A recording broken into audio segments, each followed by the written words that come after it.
سیدنا کعب بن مالک رضی اللہ تعالیٰ عنہ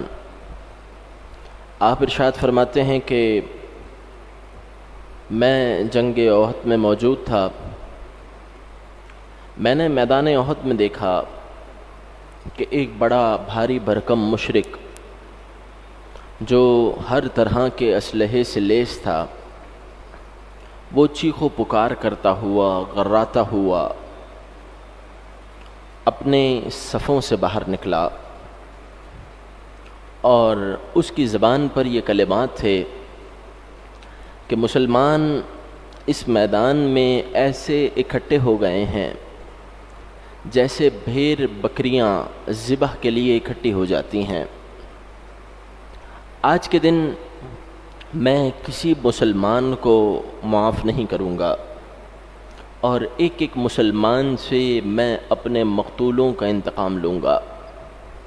سیدنا کعب بن مالک کہتے ہیں کہ اس کی زبان پر یہ الفاظ تھے اور وہ مسلمانوں کی صفوں کی طرف آگے بڑھ رہا تھا۔ اب میں نے یہ دیکھا کہ مسلمان مجاہدین میں سے ایک شخص باہر نکلا جس نے اپنا چہرہ ڈھانپا ہوا ہے،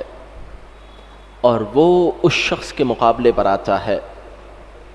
اور دونوں کا مقابلہ ابھی شروع ہی ہوتا ہے کہ مسلمان مجاہد نے تلوار کا ایک بہت تیز وار کیا، اور وہ وار اتنا تیز تھا کہ وہ بھاری بھرکم پہلوان جو ابھی کچھ لمحات پہلے دھاڑ رہا تھا، عجیب و غریب باتیں کر رہا تھا، میں نے اس پہلوان کو یہ دیکھا کہ اس کا جسم دو ٹکڑوں میں ہو کر دونوں جانب گرا ہے۔ کہا میں یہ عجیب منظر دیکھ رہا تھا کہ اس مسلمان مجاہد کی بظاہر جسامت اتنی زیادہ نہیں ہے جتنا بڑا وہ پہلوان ہے، اور ایک ہی وار میں یہ مسلمان مجاہد اس کا کام تمام کر رہا ہے، چہرہ بھی ڈھانپا ہوا ہے۔ کہا ابھی میں اس منظر کو دیکھ ہی رہا تھا کہ وہ مسلمان مجاہد میری طرف گھوما، اور اس نے اپنا نقاب اٹھایا اور مجھے مخاطب ہو کر کہنے لگا کیف ترا یا کعب، اے کعب ابن مالک رضی اللہ تعالیٰ عنہ، آپ نے جو منظر دیکھا وہ کیسا منظر تھا؟ انا ابو دجانہ، میں ابو دجانہ ہوں،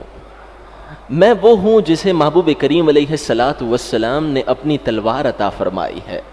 اور یہ سارا کا سارا کمال حضور اکرم صلی اللہ تعالیٰ علیہ وسلم کے مبارک تلوار کا ہے۔